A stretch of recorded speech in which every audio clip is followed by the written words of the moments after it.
Hello guys, welcome to Happy Streamers channel. Hope you're doing well. In this video I'm going to show you how to change KakaoTalk background photo. So guys, let's continue into your KakaoTalk app and then just tap on the profile icon. Now tap on profile. And guys, in the low part here you can see the many options, stickers that you can use your cover photo. And you can select any of them you want. So I am selecting this one.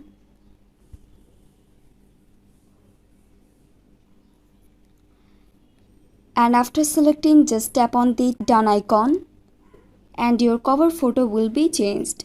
And that's it. That's very simple to change Kakao to cover photo very easily. So guys, I hope this video was helpful to you. If it was, then please give a thumbs up and hit the subscribe button. And thanks for watching the video.